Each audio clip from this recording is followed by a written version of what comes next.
বিসমিল্লাহির রহমানির রহিম। দেশ এবং প্রবাস থেকে এই মুহূর্তে যারা দেখছেন সবাইকে আসসালামু আলাইকুম। আজকে আমরা অবস্থান করছি বাংলাদেশের প্রথম বেয়ারিশ হাসপাতালে, এটি চট্টগ্রামের ওয়াজিদিয়াতে অবস্থিত এবং আমাদের এই বেয়ারিশ হাসপাতালে 120 শয্যার হাসপাতালে আসলে বেয়ারিশ পচাগলা যে মা বাবারা রয়েছে তাদেরকে আসলে ভালো খাওয়ানো আমাদের খুব কষ্টসাধ্য, কারণ এইটা চালাতেই আমাদের হিমশিম খেতে হয়। মাসে 5 লক্ষ টাকা, সারা বাংলাদেশেও প্রতি মাসে 20,000 টাকা দেওয়ার মতো মানুষ এখনো নেই, বিদায় আমাদের খুবই কষ্ট হয়।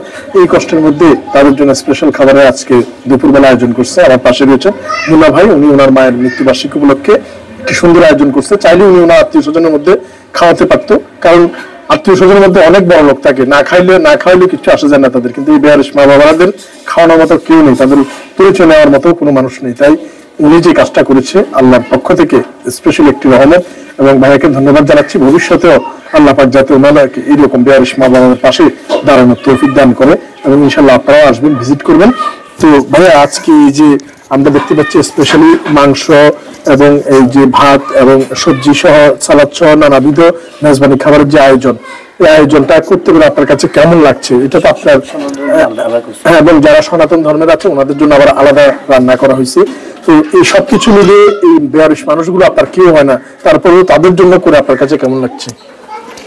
আলহামদুলিল্লাহ, আল্লাহর দরবারে লাখ কোটি শুকরিয়া। আসসালামু আলাইকুম। আসলে আমি তো সামান্য একজন মানুষ, এই এদের জন্য সামান্য কিছু করতে পেরে আমি অনেক আনন্দিত বোধ করতেছি। আমি চাই সবাই যেন বাংলাদেশের সকল মানুষ যেন এই মানুষগুলোর জন্য সহযোগিতা করে, সহযোগিতার হাত বাড়িয়ে দেয়। আরো যাতে এখানে দেখছি, আমি কয়েকদিন আগে আসছি, ভিজিট করছি, দেখছি যে ওদের অবস্থা খুবই খারাপ, খুবই সংকীর্ণ অবস্থা। সবাই যদি একটু সাহায্যের হাত বাড়ান তাহলে এদের জন্য উপকৃত হবে। ধন্যবাদ। ধন্যবাদ মুন্না ভাইকে। ইনশাআল্লাহ ভবিষ্যতে যাতে আল্লাহ পাক ওনাকে এই ধরনের বেয়ারিশ মানুষদের পাশে থাকার তৌফিক দান করে। আমরা তোমরা শুরু করো, যারা আছো শুরু করো, খাবারগুলো নাও, শুরু করো নাও।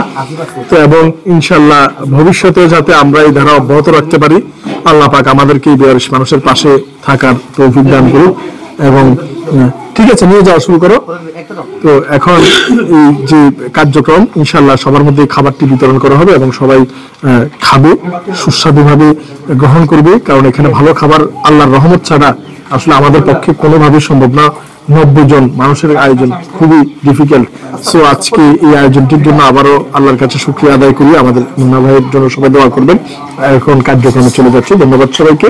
বাংলাদেশের প্রথম বেয়ারিশ হাসপাতাল থেকে আসসালামু আলাইকুম ওয়া রাহমাতুল্লাহি ওয়া বারাকাতুহু।